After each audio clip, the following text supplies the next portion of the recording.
Creepy House, Chapter 5.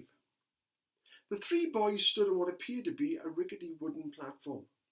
Above, the light spilled through from the workshop through the trapdoor and pooled at their feet. Glenn grabbed his torch and switched it on. They were in what appeared to be a cavern or even a mine shaft. Edgy said, "Wow, this is where they must have mined for coal years ago." And Spike said, "What, under the housing estate?" Glenn wasn't even listening. He was shining his torch downwards. The platform had a ladder attached to it, and at the bottom, hewn out of rock with some steps. Beyond that, when he shone his torch further, there was a track that sloped through a tunnel. And on top of the track were two trams, one filled with rock and one empty. The boys eagerly clambered down the ladder, went down the steps, and ran over to the tram. Edgy looked inside. "The rock is glistening," he said. "This must be gold."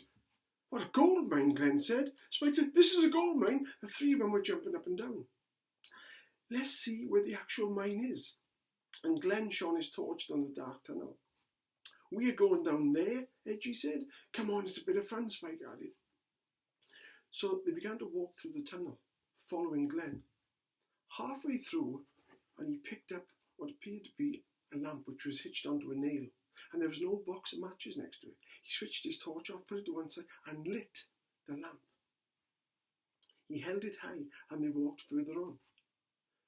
The tunnel eventually opened out into another cavern, and when Glenn looked over the top, there was a long drop. The track seemed to go right across, like a bridge. "We have to go across the bridge." "I'm not going across the bridge," Edgy said. "If I fall, you'll never see me again."